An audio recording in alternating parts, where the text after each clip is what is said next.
Muitas vezes o foco hoje, ele está só na atividade física, ele está só na alimentação e a gente se esquece que a gente precisa também do pilar espiritual, que a gente precisa cuidar das emoções. E aí muitas vezes eu escuto pessoas falando assim, eu tenho uma amiga, né, como eu falei, cuida da alimentação, faz atividade física, teve um infarto. Por que ela teve um infarto? Quando você vai observar a vida daquela idosa, você observa que era uma pessoa que reprimia muitas emoções, era uma pessoa que se sentia muito culpada, tá? Era uma pessoa que tinha muito rancor, por mais que muitas vezes não falasse, né? Então é muito comum, muitas vezes a gente vê, por exemplo, uma mulher, uma idosa que se cuidou a vida inteira e de repente entrou num processo de luto. E após o luto surgiu um câncer de mama. Quem nunca viu um caso desse, né? É muito comum em mulheres, especialmente após uma separação, após um período de luto, surgiu um câncer de mama, ou essa pessoa infartar. Então vejam que há toda uma conexão da questão mental, da saúde emocional, da questão espiritual, com todos os transtornos de saúde, todos os transtornos físicos que o idoso vive. Não só o idoso, qualquer um. Mas quando eu digo idoso, por quê, gente? A nossa curva de vida, né, ela não é ascendente. À medida que a gente vai envelhecendo, que a nossa idade vai avançando, o nosso sistema imunológico ele vai ficando mais fraco, então a gente fica mais suscetível a ter doenças. Então o que acontece? Quando você é jovem, você vive todo aquele estresse, né? Você fica no sedentarismo, você se alimenta mal, você vive estressado, mas aí o seu organismo, teoricamente, de forma geral, por você ser jovem, o seu organismo é mais forte. O seu sistema imunológico é mais forte, então ele vai combatendo isso, ele vai combatendo durante um bom tempo. Isso pode demorar 10, 20, 30, 40 anos, seu organismo está ali lutando. Mas chega um ponto, né, que o seu sistema imunológico ele fica sobrecarregado, ele não vai dar conta disso.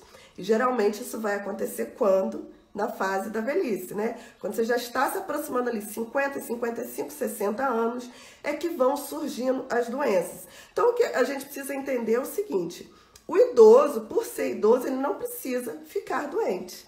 O que vai acontecer ao longo do processo de envelhecimento, sim, a gente pode ter alguns problemas de audição, que não é doença, alguns problemas de visão, ter um pouco mais de dificuldade para enxergar as coisas, a gente perde um pouco da flexibilidade da pele, né? Então, tem situações que são próprias do processo de envelhecimento. E a gente vai chamar isso de senescência, são alterações fisiológicas do processo de envelhecimento, alterações comuns que acontecem.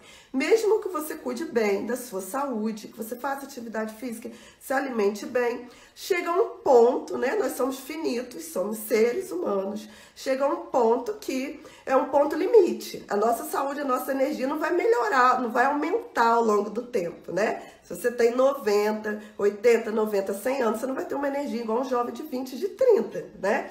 Isso tem um limite, sim. Mas você pode chegar aos 70, 80, 90 anos com saúde, tendo algum tipo de limitação, mas tendo saúde. Mas o que acontece é que a gente faz determinadas escolhas ao longo da vida, muitas vezes por falta de informação, e eu vou falar sobre isso. A gente não sabe de que forma a gente precisa se alimentar, a gente não sabe que tipo de exercício a gente tem que fazer. A gente não sabe o quanto que o estresse é prejudicial. Hoje a gente sabe, né? A maioria das pessoas sabe, mas há 10, 20 anos atrás ninguém sabia o quanto que o estresse era prejudicial e faz com que o nosso processo de envelhecimento ele se acelere. Então, assim, as escolhas que a gente vai fazendo ao longo da vida podem fazer o quê? Com que a gente chegue na velhice com várias doenças, né? E aí a gente vai chamar esse processo de senilidade.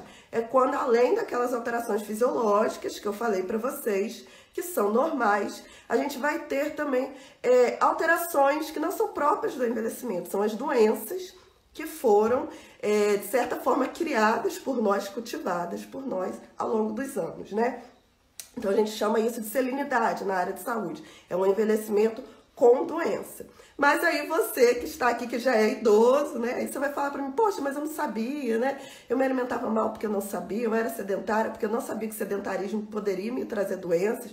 Tranquilo, ok, né? A partir de hoje você pode fazer mudanças na sua vida que vão te trazer muitos benefícios. Não importa se você tem 60, 70, 80. Se você, a partir de hoje, você muda a sua alimentação, você cultiva, busca uma boa qualidade do seu sono, você busca fazer atividade física, você vai ter inúmeros benefícios na sua saúde, seja do ponto de vista mental, seja do ponto de vista físico, né? Você vai ter mais autonomia, vai ter mais flexibilidade. Então, o importante é que você saiba que, ainda que você já tenha alguma doença, é possível, se você reverter alguns quadros, ou você ter mais qualidade de vida ainda que você tenha doenças, tá? Ou se você não tem, é possível você aprender a mudar todo esse cenário, você ter atitudes diferentes e daqui para frente você ter, então, uma velhice sem doença.